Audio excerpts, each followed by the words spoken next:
Армысыздар, менің сүйікті тыңдармандарым. Каналыма тіркеліп айтпасып, әңгіменің соңына дейін тыңдап, қолдап отырыңыздар. Биғайшаның кейде өңінің өзінде түс көріп жүргендей болатын әдеті бар. Дәлірек айтқанда, түсінде көретін бас аяғы түсініксіз, шым-шытырық оқиғалармен жиі-жиі ұшырасады. Кейде сол оқиғаның ішіне қалай кіріп кеткенінде білмей, әйтеуір бір есін жиғанда, бұл оқиғаға менің тіптен де қатысым жоқ еді ғой, деп ойлап, сол түстің маңына жоламай қашуға тырысатын. Сөйтіп жүріп, екінші бір оқиғаға қалай тап болғанды байқамай қалатын. Бірде базардан қайтып келе жатыр еді. Жолай, дүкеннің сырты баспалдағының түбінде ентелескен кісілер әлденеге дөңгелене шоғырланып жатыр екен. Қара-құрым елдердің арасынан көз жіберіп, ұсқыны кеткен бір жігіттің құмалақ ашып отырған көрді. Құмалақшының сөзіне құлағын сала берген сол еді. Қарсысындағы жігіт рахмет деп орнынан тұра бастады. Биғайша кетуге ыңғайлана бергені сол, құмалақшы келіңіз деп оны шақырды. Көпшіліктің арасынан өзін таңдап, өзіне ғана көзі түсіп, қасына шақырғанына әрі таңырқай, әрі жүрексіне жақындады. Шынын айтқанда құмалақшының көңілін қимағандықтан жақындаған. Мұндайлардың көңілін қалдыруға болмайды деп ойлайтын ол. Лажы болса, аулақ жүру. Байқамай көзіне түсіп қалса, жылы жымиып, азнаулық тиын тебен беріп, жылдам кетіп қалғанды жөн санайтын. Ол негізі болашақты болжағыштардан гөрі айтылған сөздің қабыл болып қалуының қатты сескенетін. Бірде 6 ай жалақысын бермеген басшысына қапаланып, өртеніп кеткір. Мына мекемеңізде енді қайтып жұмыс істемеймін деген. Ертесіне расында сол мекеме өртеніп кетті. Ешкім зардап шекпегенімен, сол өртті өз қолымен тұтатқандай, әлі күнге есіне түссе қысылатын. Одан бірде көшеде бір әйел «Кел, құмалақ іш берейін» дегенде, мен мұндайға сенбеймін деп, қолын бір сілтеп кетіп бара жатыр еді. Әлгі әйел «Ендеше бір айдан соң қан жақын бір адамыңнан айырылғанда сенерсің» деп сыртынан айқайлап қалған. Қанша мән бермеуге тырысқанымен де, сол оқиға ойынан кетпей, айтқан уақыты жақындаған сайын үрейленіп жүрді. Ал бір айдан кейін алыс туысы қайтыс болғанда, қарс-қарс, сүйем-сүйем дегендей өз бауырларының аман болғандығына қуанған еді. Қайғырудың орнына қаралы хабарды естігенде осылай қуанған. Ол кездейсоқтық па әлде құмалақшының расында болжағыштығы болды ма? Түсініксіз. Біреулерге бір-екі рет бал аштырғаны да бар. Одан жолы қырсықпаса, ашылып кеткен ештеңесі де жоқ. Құмалақ ашпа салып түсті. Мұны Биғайша да білетін. Жігіт бетіне тіктеп қарады. Сірә, Биғайшаны құмалақтан хабары жоқ деп ойласа керек. Тағы салды. Тағы да ашпа салып түсті. Жігіт таңданып, «Сізге мүлдем бал аштыруға болмайды екен», деді. «Бұдан кейін ешқашан аштырмаңыз». Биғайша кетуге қомдана бергенде, құмалақшы жолын бөгеп, «Бірақ сізге сезінгенімді айтайын», дей беріп еді.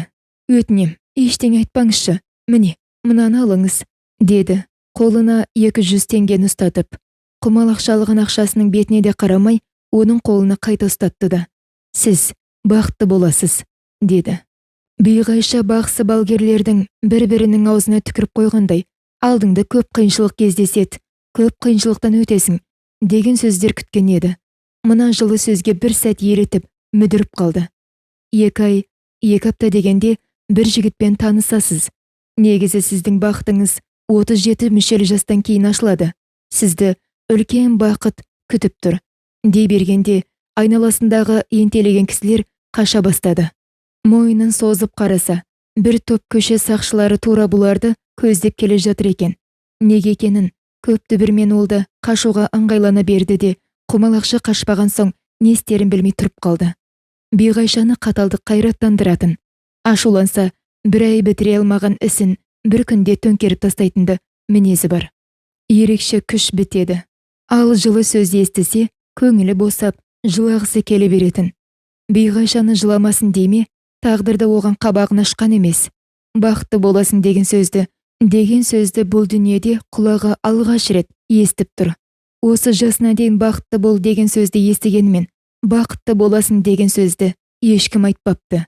Тіпті өзін үнемі әркімнің сөзінен, көзінен қорғап келген әкесінің өзі «Менің қызым жақсы адам болады» бай болады, ел танитын адам болады, талай жердің дәмін татады, деп айтып келгенімен, ол да бақытты болады немесе бақытты боласың дегенді ешқашан айта алмаған еді. Өмірінде тірі жан айта алмаған жақсы сөзді білдей, құмалақшадан естіп тұрып, қалайша көңілі босамасын, қалайша жібімесін. Әрине босайды. Анда-санда көңілінің жібіген сәтін пайдаланып, шерін шығарып алмаса, кім оның зарын тыңдап, запыранын жұтар. Атадан алтау туса да, бауырынан кеудедегі жаны бөлек. Жақсы да жаман сорбағы бөлек. Осы күнді қойын дәптеріңізге жазып қойыңыз. Міндетті түрде бақытты боласыз. Бақытыңыздың басы 2 ай, 2 аптада танысатын жігіттен басталады. Сақшылар ұстап, қолын артына қайырып, көлікке мінгізіп жатқанда да, құмалақшының аузы жабылмай, артына бұрылып оған сөйлеп бара жатты. Түкке түсінсе бұйырмасын. Бұл құмалақшы расында болашақты болжағыш көріп келме? Елді алдап арбап, күнін көріп жүрген алаяқ па? Түрмеден қашқан аса қауіпті қылмыскер ме? Белгісіз. Оған белгілісі бір-ақ нәрсе. Сіз бақытты боласыз дегені. Міндетті түрде бақытты боласыз, деді. Міндетті түрде. Демек, ол бірдеңені біліп, сезіп айтып тұр. 2 сақшы 2 қолынан қолтықтап, дедектетіп апарды да, құмалақшының аяғы көліктің баспалдығына тие бергенде, өмір бойғы шым-шытыр қиыншылық пен азаптан құтқаратын жер бетіндегі жалғыз жебеушісін әзер тауып, одан әп-сәтте айырылып қалып бара жатқандай көзінен жас парлап кетті. Сіз кімсіз? Енді сізді қайдан табам? Деді жасына булығып. Мені Шала бақсы дейді. Сан және Сапа журналының 86 жылғы сандарынан тауып алыңыз. Онда мен жайлы бәрі жазылған. Біз әлі, дей бергенде, қолтықтап барған сақшылардың бірі оның биғайшаға бұрылған басын алға қарай күштеп түзеді де, бар екпінімен ішке қарай итеріп жіберді. Көз ілеспес жылдамдықпен көлік есігі сарт етіп жабылды да, зу етіп алды да кетті. Биғайша не болған бағамдай алмай жолға қарап біраз тұрды. Олардың сөздеріне куәгер болған әлгіндегі 10 шақты адам түсініксіз көз қарастарымен оны бір-бір шолып өтіп тарқасып жатты. Бірінің көзінде аяукершілік, бірінде мүсіркеу, бірінің көзінде оны құмалақшыға жақын тұту, енді бірінің көзінде қызғаныш бар еді. Қызғаныш. Осы қызғанышты көз биғайшаны ойға қалдырды. Көшедегі қаңғыған құмалақшының сөзі арқылы оның басына барар бақты жолдан биғайша алып кеткенде жанталасқан қызғаныш еді бұл. Ол әлі жылап тұр еді. Мына көздер есін жиғызды. Аяңдап өз жолына түсіп, жалдамалы пәтеріне беттеді. 2 қолды бос емес. Базардан алған азық-түліктері бартын. Бірақ оның ауырлығы санадағы ой ауырлығының қасында түк еместей. Кейде бұлай ойланғанда, үйінің жанынан әлде қашан өтіп кеткен немесе 3-ші қабаттағы пәтерінен өтіп, 5-ші қабаттағы көршісінің есігіне қалай жеткен сезбейде қалатын кездері болып тұрады. Бір шері қозғайды ғой. Басынан өткен қиыншылықтарын тізбектеп, көңілін әрі жұбаталар емес. Өзінен 10 шақты қадамдай ілгеріде жас шамасы 40-тардан асқан әйел кетіп бара жатқан. Кенет ол әйел артына жалт қарап, биғайшаға бірдеңе айтқандай болды. Жөн сұрап тұр екен, деп ойлаған биғайша жанына жетіп барды. Бекер-ақ келген екен. Оның қасына жақындағанда ғана анық байқады. Жүйке ауруына шалдыққан жан сияқты. Ол өмір бойы жолдың бойынан биғайшаны күткендей, басынан өткен қайғы қасіреттің бәріне солғана кінәлідей көздері шатынап, тіктеп қарады да, жаттап алғандай сайрап ала жөнелді. Өзі сұрап, өзі жауап беріп тұр. Бақ, қайда барасың? Ынтымаққа. Ынтымақтың бастауы қайда? Татулықта. Татулық қайдан пайда болады? 2 адамның бір-біріне деген сенімінен. Сенімше, жеке адамның сөзі мен ісі үйлесім тапқанда басқалардың оған деген сенімі артады, деп сәл саябырсып даусын бәсеңдетті де, артынша есіне әлде нәрсе түскенде даусын нығыздап, түске дейін айтқан сөзінен түстен кейін танатын адамға өміріңді қалай сеніп тапсырасың, деп айқай салды. Тапсырасың, дегенде тіпті дауыс қатты шығып кеткені сонша, жолдағы өткіншілер оларға жалт-жалт қарасты. Оларды ұрсып тұрма десе керек. Биғайша не істерін, қайда қашарын білмей сілейіп тұр. Мен сияқты бұл бейбақты бақ іздеп жүріп, ылғи да сорына жолығатын біреу болғаны ғой. Күндердің күнінде мен де мына әйелдей жүйке ауруына шалдықпасам жарар еді, деп ойлады. Осы ойдың сап ете қалғаны сол екен. Мына жерден тезірек жылыстауға бекініп, жерге қойған заттарын ала бергенде, ол Биғайшаның осы ойын сезгендей қолына шап беріп ұстай алды да: «Бақыттың кілті қайда?» деді сілкілеп. Бейне бір жер бетіндегі бақыттың кілтін Биғайша жоғалтқандай. Сол бақытты құрғырды өзі де таппай жүрген жоқ па? Қолындағы жерден көтере берген пакет салмақпен қайта түскенде жыртылып кетті де, көкөністер шашылып, кейбірі домалай жөнелді. Бір алма дәл оның аяғына тіреліп тоқтады. Қолдарын неткен қайратты еді, білегін сындырардай. Шалыс қимылдаса, бас салып қылғындыратындай. Ол бас салса, ешкім оның қолынан құтқарып ала алмайтындай. Тұла бойын үрей биледі. Қасарысып, абырой таппасында, құтылмасында түсінген соң, қорыққанын сездірмей, екінші қолмен жердегі алманы ала берем дегенде, сырқат әйел аяғымен былш еткізіп, бірақ басты да: «Бақыттың кілті қайда дейм саған, қайда?» деп көшені басына көтеріп айқай салды. Шошып кеткен сонша Биғайшаның да даусы дірілдеп: «Бақыттың кілтін мен де таппай жүрмін. Сіз тапсаңыз айтыңызшы», деді. «Өтірік айтпа, сен білесің, бақыттың кілтін қайда жасырғанын саған айтты ғой». «Кім?» «Әлгіндегі құмалақшы». Осы сөзден соң ғана есін жиғандай болған Биғайша қулық ойлай бастады. «Бақыттың кілтінің қайда екенін құмалақшы сіз білет деді, сондықтан мен сізден сұрайын деп артыңыздан келе жатыр едім». Ол сенімсіздеу Биғайшаның көзіне үңіле қарап тұрды да: «Иә, мен білем, қайда екен мен ғана білем. Бақыттың кілті сенімде, сенімнің алақанында жасырулы», деді қуанып. Артынша қайта мұңайды да: «5 бармақтың біреуін ашып, 4-еуін бүгіп тұратын адамнан мен кілтті қалай алмақпын? Ала алмаймын», деп еңкілдеп жылап жіберді. Мұндайды кім көрген? Не деп жұбатарын білмей әлек. Ол Биғайшаның иығына басын қойып құшақтап, солқылдап жылап тұр. Арлы-берлі өткен өткіншілерден көзімен көмек сұрап Биғайша тұр. Шарасыз. Қолында құдірет болса, жер бетіндегі адам атаулың бәрін бақыттан басын айналдырар еді. Әлден соң сырқат әйел өксігін басып, өз-өзіне келгендей болды да, кенет құлағына сыбырлап: «Мен бақшадағы гүлмін. Бірде күн, бірде су жетпеген. Енді бірде көлеңке көтертпей басымды, енді бірде топырағы қатқан түбінің».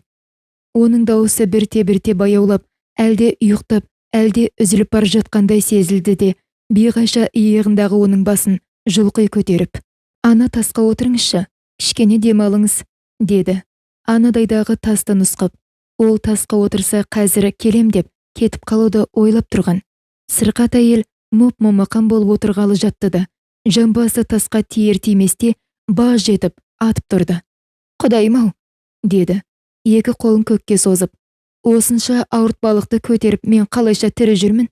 Өмірімді жеңілдететін бір құдірет жоқ па?» Осылай айқайлағанда ішінен жалындаған от шыққандай, күйзеліспен күңіреніп айтқаны сонша, Биғайша денесі тітіркеніп, сілейіп тұрып қалды. Алайда әлгіндегідей қорықпады. Керісінше, оған деген аяукершілігі оянып, жанына жақындап, иығынан қағып: «Сіз бақытты боласыз», деді. Әлгіндегі құмалақшының өзіне айтқан сөзін қайталап: «Міндетті түрде бақытты боласыз». Оң аңтарылып Биғайшаға қарады. Жанына құтқарушы періштесі келгендей, сеніммен оның жүзіне телміре көз тастады. Тағы да осындай жақсы сөздер айтуын қалап тұр. Осы сәт Биғайшада аяқ астынан сенім пайда болып сайрап сала берді. «Сіз бақытты боласыз. Бақытты болғанда да елдің бәрі сізге қызығатын болады. Мына сырқаттан да жазыласыз. Сахнадан да...» Сахна деген сөз қайдан аузына түскенінде белгісіз. Көп сөздер айтасыз. Елдердің бәрі сіздің сөзіңізді ұйып тыңдап, жөн сұрайтын болады. «Менің жанымнан ешкім қашпайтын бола ма?» деді, баладай жалынышты үнмен. «Қашпақ түгілі, сізді бір көруге ынтық адамдар жан-жақтан ағылып келеді. Бүкіл газет, журнал, теледидар тек сіздің жетістігіңіз бен бақытыңыз жайлы әңгімелейтін болады. Баламда бола ма?» Бәрі болады. Балада, үйде, қосақ-қосақ машинада. Не қаласаңыз бәріне қол жеткізесіз. Бейғайша осының бәрін болашақты өзі көріп тұрғандай, немесе өз қолымен жасап беретіндей сеніммен айтқаны сонша, одан бұрын осы сөздің бәріне өзі сеніп тұр еді. Тек Құдайға қарсы шықпаңыз, деді. Бір жаратылыспен оның арасындағы шартқа делдалдық жасап тұрғандай. Сонда не істеуім керек? Деді сырқат әйел, жаутаңдап. Алла әлгіндегі айтқандарымнан кешірім сұраймын. Тағдырыңды мойынсұндым. Мына ауыртпалықты өзің қайтарып алшы, деңіз. Тізерлеп жерге отыра кеткен ол екі алақанын көкке жайып. О, Құдай, бар екеніңді мойындаймын. Мына ауыртпалықты өзің алшы. Бүгінге дейін айтқандарымның бәрінен кешірім сұраймын, деді. Сап-сау адамдарша, Биғайшаның сөзінің өңін айналдыра өзінше толықтырып. Болды ма? Енді жазылам ба? Екі тізесінің шаңын қағып жатып, оған үміттене көз тастады. Болды, жазыласыз. Бірақ жаңағы сөздерді күнде таңертең айтып жүріңіз. Бұл сөзді де ол қайдан тауып және неге сеніп, сүйеніп айтып тұрғанын өзі де білмеді. Өзіне белгісіз бір күш тылсымнан осылай айтқызып тұрғандай, оның көзіндегі сенім отын сезінген сайын батылданды да. Үйіңіз қайда? Апарып салайын, деді. Үйім міне, деп ол тастың арғы жағындағы еңселі әдемі үйді нұсқады. Биғайша алыстап кеткенше сырқат әйел еріп келе жатқандай, әлсін-әлсін артына қарағыштап қояды. Ол бір нүктеге қадалып, тасқа сүйеніп отырған күйі қалып бара жатты. Не ойлап отыр екен бейбақ? Әлде ойланбақ түгілі, көзінің қарашығын басқа жаққа бұруға да шамасы жетпей отыр ма екен? Биғайша пәтеріне келе сала, әргіндегі құмалақшының сөзін қойын дәптеріне: сен бақытты боласың. Шала бақса, 29 тамыз 1999 жыл, деп үлкен әріптермен жазып қойды. Көңіліне әдемі үміт ұялады. Есептеуінше ол жігітпен қараша айының басында танысуы керек. Әп-сәтте ұзын бойлы, мұртты, дене бітімі сымдай тартылған, мінезі көркем, оның ешбір қылығына қабақ шытпайтын, қайта түсіністікпен қарайтын, қателіктерін кемшілікке емес, керісінше ақылдылыққа балайтын, ашуланып кет десе де, сені ғана сүйем, сенсіз маған өмір жоқ деп, табандап жанынан кетпейтін. Жүрші, дүкенге барайық деп, ай сайын, жыл мезгілі сайын жаңа киім әперетін. Жылда туылған күнінде үйінің ішін гүлге толтырып қоятын, ешқашан ақша таусылмайтын. Қанша сұраса, сонша ақшаны қалтасынан қынжылма бере салатын. Әдемі үй, машина, не қалайды, бәріне қол жеткіздіретін, және оның бәрін өзін сүйген үшін қуана жасайтын ойлап, көрмеген жігітін көңілінен тауып рахаттанып отыр. Кенет өзін, пәтерін жігіт көзімен қарай бастады. О, тоба, мына жерді де өз тұрағым деп ойлаймын ба? Қалай осы жерде өмір сүрем деп айта аламын? Көрсете аламын ба? Мына бөлмені, мына сұрқымды көрсе, жігіт түгілі шалды қашпай ма? Мына бір жыртық пердесі несі? Масқара, мына терезе қалайша кірлеп кеткен? Тіпті дала көрінбей қалыпты ғой. Оның аяқ қолы жерге тимей зымырап, 2 күн демалысында бөлмесін түгел жаңартудан өткізіп, арасында өзінде ретке келтіруді ұмытпады. Шашын соңғы сән үлгісімен қырықтырып, қаражаты жеткенше, 1-2 әдемі көйлекте алып қойды. Жігіті танысқан соң мейрамханаға шақырса, киіп бармақ ойы жоқ емес. Құмалақшының сөзі бір сәтте есінен кеткен жоқ. Міндетті түрде бақытты боласың, деді ол. Осының бәрін Құмалақшының сөзін сәт сайын ойлап жүріп істеді. Дүйсенбіде жұмысқа бара жатыпты, көзімен көшедегі жігіттер арасынан өзін бақытқа жеткізетін жігітін іздеді. Ана бір жігіт емес пе екен? Жоқ, ана біреу шығар. Жоқ, оның мұрты жоқ қой. Менің бақытым қайда екен? Қай бұрышта жасырынып, қай тасадан мені бақылап тұр екен? Мені байқамай жанымнан өтіп кетпес пе екен? Бақыттың көзіне түсуге жанталаса талпынған, оны әр бұрыштан іздеген, Биғайша 2 айдың қалай өтіп кеткен де байқамай қалды. Бақытын іздеген соңғы 1 апта есінен тіпті де кетпейді. Өмірінде ерекше құлшыныс пайда болды. Ешкімге ренжімейді, ешкімді ренжітпейді. Жылы-жылы жымиып жарқылдап жүр. Мұны көз тоқтатып қарай бастаған бейтаныс адамдардан да байқайды. Бұрын оны ешкімді елемейтін, көшеде ешкім көрмейтін сияқты еді. Ал енді бәрі де мұқият назар салып өтеді. Демек, биғайшадағы өзгеріс ішінде ғана емес, сыртында да байқалып тұрғаны. Мұны бұрыннан білетіндер түгілі, тіпті бейтаныс адамдарды байқауда. Биғайша жиі-жиі ойға батады. Бақыт деген не екен өзі? Қиналмай өмір сүру ме? Сүйгеніңді адаспай табу ма? Мықты денсаулық па? Жоқ әлде қалағаның бәріне әп-сәтте қол жеткізу ме? Егер олай болса, бақыт деген жай ғана қажеттілік болғаны ғой. Не жоқ, соны аңсау. Ал іздегеніңді таптың дейік. Сонда бақытты бола саласың ба? Адам ғұмыры біткенше қажеттілігі таусылмайды ғой. Сонда әр жоққа қол жеткізген сайын бақытты болып жеткізе алмасаң, бақытсыз болғанымыз ба? Бақыт дегенді біздер тек материалдық қажеттілік деп түсінгеніміз қалай? Жоқ, тұра тұрыңыз. Бақыт дегеніңіз тұтастай заттық немесе тұтастай рухани емес, жартылай рухани, жартылай заттық бір бейне болып шықты ғой. Рухани сезінесің, заттай пайдасын көресің. Бақытты адам жаны сияқты, көзге көрінбейді. Бірақ ол болмаса, дененің мәні жоқ, қимылға келмейді. Сол сияқты бақытсыз адам өмірінің де мәні жоқ. Рухани сезімі адамның материалдық өміріне тікелей әсер етеді. Мысалы маған, сенің бақытың менмін деп әлгі жігіт, оны әсте естен шығармайды.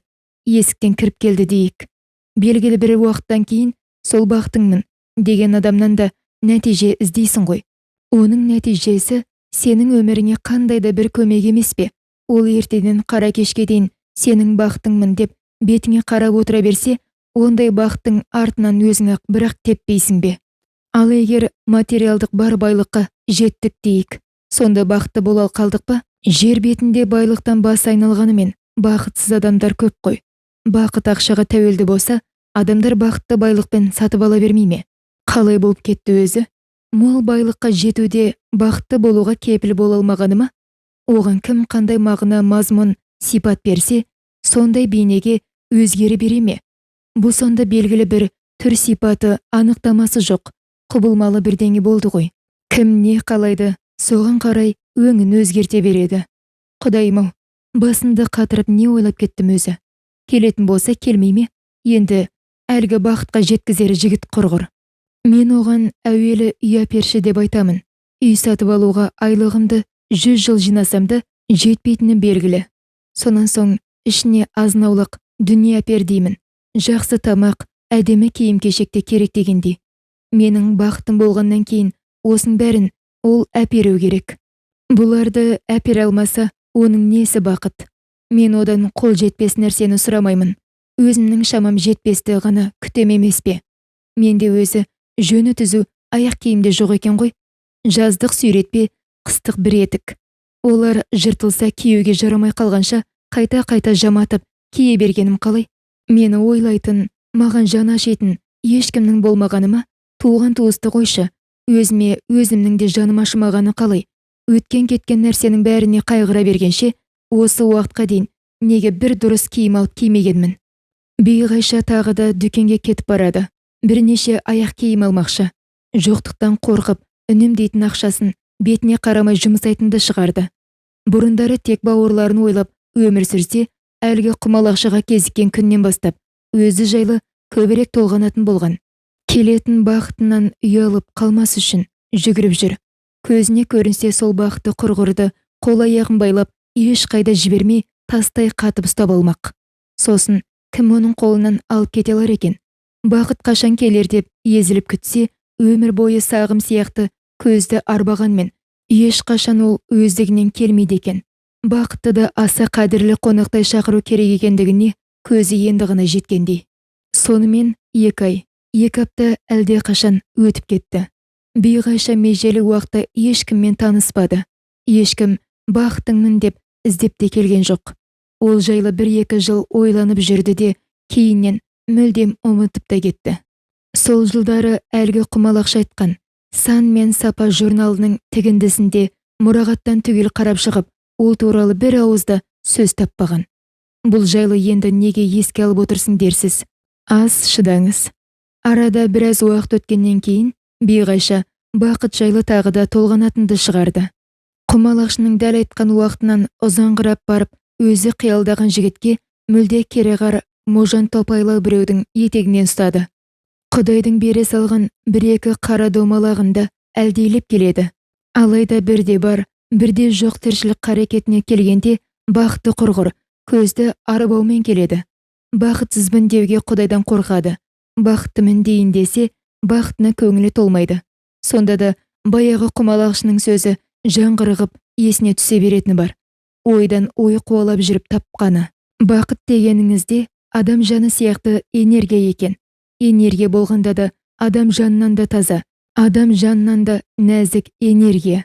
Жақсы сөздің де, жаман сөздің де көкте жазылып қалып, яғни көктегі біз көре алмайтын түрлі энергия көзіне араласады да қайта айналып бағытталған нүктеге әсер етеді. Жақсы сөз жақсы, жаман сөз жаман әсермен жерге қайтып оралады. Әлгі қазағымның жақсы сөз жарым ырыс дегеніндей, жақсы энергияны ұстап қала алатын тұйықталу нүктесі болуға тиіс екен. Тұйықталу нүктесі болғанда ғана ол тікелей әсер етеді. Яғни ешкімге ол жайлы айтпау. Ал ол жақсы энергияны мен кездескен сырқат әйелге өткізіп жіберген жоқпын ба? Яғни маған бағытталған, маған келіп тұрақтауға тиісті күш-қуатты басқа денеге өткізіп жібергеннен саумын ба? Осы ой басына сап ете қалғаны сол, жанталасып, баяғы әйелдің үйіне жетуге асықты. Оның жағдайының қандай екен көзімен көргісі келген. Баяғы тас сол күйінде орында тұр екен. Осы тастың үстінде жан-жағына алақтап әлдекімді күтіп отырған бейғайша талай көрген. Бірақ ол жерге екінші қайтара жақындаған еместін. Расын айтқанда, өзін күтіп отырғандай сезініп, ол жерге беттеуге жүрексінетін. Ол кез бейғашаның бақытын күтіп, аласұрып жүрген шағы еді. Өзінен басқаға көңіл бөлетін онда уақытта ойда жоқтын. Көп ұзамай ол жерден ешкімді көрмейтін болса да, арлы-берлі өткенде ұстай алатындай бәрібір секемденетін. Көршілерінің айтуынша, ол үйде 10-15 жылдан бері ешкім тұрмайды. Тіпті бұрын кім тұрғаннан да хабарсыз болып шықты. Түкке түсінсе бұйырмасын. Сол күні бірінен кейін бірі кездескен құмалақшада сырқат әйелде ізім қайым жоқ. Мүмкін емес дейді іштей шыдамыстанып. Нәтижесінен бір белгі болу керек қой. Ненің нәтижесі деп ойлауыңыз мүмкін. Оқиғалардың нәтижесі. Есіңізде болса, әңгіменің басында бейғайша ылғида өңінің өзінде түс көріп жүргенде болады дегенбіз. Бас аяғы түсініксіз, шым-шытырық оқиғаларға аяқ астынан тап болатын рас. Дәл сол сәтте түкке де түсінбейді. Бір түс көрсең дәл соған ұқсас оқиғаны өңінде көргенде түсіңнің шешімін табасың ғой. Сол сияқты, бейғайшада өңінде көрген түс сияқты оқиғаның нәтижесін белгілі бір уақыттардан кейін қайта кезіктіретін. Ешқандай оқиға осы күнге дейін оның назарынан зым-зия жоқ болып кеткен емес. Оны әдейі іздесе де таппайды. Сондықтан асықпаған жөн. Өз уақыты пісіп жетілгенде дәл осылай аяқ астынан алдына келе қалады. Яғни нәтижесіне де куәгер болатын. Осындай оқиғалардан шаршағанда айлап үйінен шықпай қоятын әдеті де бар еді. Сенесіз бе? Сондай кезеңдерде әлгіндегідей оқиғалар бейғайшаны үйіне өзі іздеп келеді. Балаларын ойнатып, арасында ертегілер оқып беріп үйінде жай барақат отырған. Кенет есік қағылды. Ашты. Кешіріңіз, сізге ылғида айтып жүрген апайым теледидардан сөйлеп жатыр еді. Үйдің жарығы сөніп қалды. Көріп ала қойыншы, деп көршісі аптығып үйге ентелей кіріп келді де рұқсатсыз-ақ теледидар тұрған бөлмеге беттеді. Қай арна? Көкжиек қосты. Бейнеден бұрын дауыс шыға бастады. Бүлдіршіндеріміздің құқығын тек отбасылық жағдайда ғана емес. Таныс дауыс. Бейнесі де көрінді. Жүзі де таныс. Есіне түсті. О, тоба, мынау баяғы әйел ғой. Ой, мына әйелді танимын ғой, деді бейғайша сасқаннан. Оны қазірде бәрі де таниды, деді көршісі масаттана. Бұл кім? Қандай туыссыздар? Шешемнің туған сіңілісі. Сізге ылғида айтып жүрмін ғой. Балаларды қорғаудың халықаралық қорын құрды деп соның алғашқы конференциясын өткізіп жатыр. Сіз баяғыда апайым жоғалып кетті деп іздеп жүруші едіңіз ғой, осы кісі емес пе? Дәл өзі. Бір кездерде есі ақылын білмей қатты ауырған, үйден қашып кете беретін, әр жерден тауып әкелетін біз. Көбінесе бұрынғы үйінің алдына барып отыратын, тастың үстінде. Күйеуі балалары үйі өртенгенде ішінде қалып кетті де, есін жоғалтып алған. Сенесіз бе? Оны бір періште адам бейнесінде келіп, көшеде емдеп кетіпті. Қалай? Аллаға тәубе етсең, бақытты боласың депті. Ауруыңнан да жазыласың, биік мінберлерден де сөйлейсің депті. Балалары бар ма? Бір баласы бар, 47 жасында өзі босанды. Ол адам балаң болады деген екен. Болды. Жалпы қазір бақытты ғой. О не дегеніңіз? Тіл аузым тасқа, адам қызығады. Биғайша сылқ етіп отыра кетті. Демек, Биғайшаның болжамының жаны болғаны ғой. Сонда мен тек энергияны тасымалдаушы ғана рөл атқарғаным ба? Жоқ. Менің бойымнан өткен күштің мағанда қандай да бір әсері болу керек емес пе? Сол бір күннен бері қарай менің басынан қандай жағдайлар өтіп еді? Биғайша 10 жылдық өмірін кассета лентасындай кері бұрап, қайта ой елегінен өткізе бастады. О, құдірет, деді бір уақытта. Құмалақшы жігітпен тілдескен сәттен бастап, менде оң өзгеріске қадам басыппын. Сол күннен бастап бойымдағы шаң тозаң, яғни қайғы қасіретті сілкіп тастап жақсылыққа, жаңаруға ұмтылыппын. Жолымда кездескен сырқат әйелдің дертін көріп, тәубеме келіппін. Ол бақытқа жылдам жетсе, мен бірте-бірте жетіппін. Бақыт басыма қашан келеді деп сарылып, жолына қарап отыра бермей, бақытқа тезірек жетуге ұмтылыппын. Құмалақшының бір-ақ ауыз сөзінен өмірлік қуат алып, жақсылыққа құлшыныппын. Бақыттың келуіне жол ашыппын. Бақытты біздер үнемі тұманмен тұмшалап, күмәнмен көмкеріп, айналасында адасып жүреді екенбіз ау. Бақыт нақтылықты, айқындылықты сүйеді екен ғой. Яғни бақытты бол, бақыт тілеймін, бақытыңды тап деп, сенімсіз жақ ауратпай, сен бақытты боласың, немесе мен бақытты болам деген нақтылықпен ғана оған әсер ете алады екенбіз. Сонымен бақыттың кілті әр жүректің, әр көңілдің түбіндегі сенімде екен. Кім бақытты болатынына сенсе, сол адам бақытты. Биғайша бар әлемге жар салғысы келді. Ал сіз өзіңізге бақыт тіледіңіз бе? Әлде бақытқа қол жеткізу жолындасыз ба? Әлде бақыттысыз ба? Бұл өмірде тылсымға толы қандай қасиетіңіз бар? Өміріңізде жасырын күшке иесіз бе? Әңгіменің соңы. Каналыма тіркеліп лайк басып, әңгімені қолдай отырыңыздар. Тыңдағандарыңыз рахмет.